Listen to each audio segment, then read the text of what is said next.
సమస్తము సమకూడి జరుగుతున్నవి ఎవరికి? దేవుణ్ణి ప్రేమించిన వారికి. ఎందుకంటే ఇక్కడ బెన్నికి వినాలి. బెన్ని ఉన్నాడా ఇప్పుడు? ఎన్ని ఇదిలో ఉన్నాడు. ఎందుకంటే ఈ బెన్ని దేవుని ఎంత ప్రేమించాడో నాకైతే తెలియదు, ఎందుకంటే మేము దూరం ఉంటున్నాం కాబట్టి. కానీ వాళ్ళ డాడీ ఎంత ప్రేమించాడో మనందరికీ తెలుసు. కాబట్టి అలా డాడీ ప్రేమించినప్పటికీ ఆయన ఫలితాలు పిల్లలు చూస్తాం. మనం ఒక వృక్షం వేస్తాము, అది అప్పుడే మనము పంట కోసుకుంటాం. మనం అనుకుంటాం మనం వృక్షం వేసాము కానీ మనకు ఫలితాలు లేవని అనుకోవచ్చు, కానీ అవి వాటి కాలమందు నెరవేరుస్తాయి. కాబట్టి మరి దేవుని ప్రేమించిన వారికి ఆయన సంకల్పం చొప్పునది ఇచ్చాడు. ఎందుకంటే ఇది దేవుడు ఇచ్చింది మనం నమ్మాలి.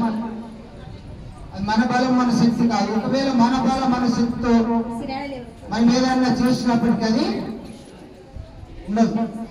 ఎందుకంటే దేవుని ఆశీర్వాదాలు, దేవుని ఆయన ఒక ఇచ్చిన స్వాస్థ్యం అనేది మన చిరకాలం ఉంటుంది.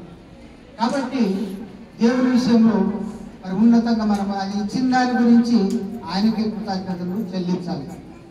ఇక్కడ ఆయన ప్రేమించి బన్నికి ఇచ్చాడు. ఎవరు ఇచ్చారు? దేవుడు ఇచ్చాడు. మనం నమ్మాలి. కొందరు తెలియదు, దేవుని నమ్మిన వారికే ఆయన గురించి తెలుస్తుంది.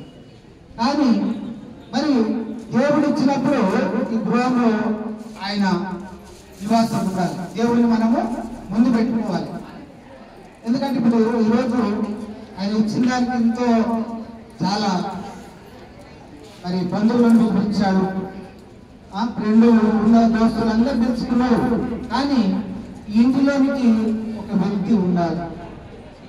వీళ్ళందరూ ఒక ఎత్తు అయితే ఒక వ్యక్తి ఆయన ఒక ఎత్తు, అది మనం నమ్మాలి. ఎవరైనా యేసయ్య. ఆమేన్, హల్లెలూయా.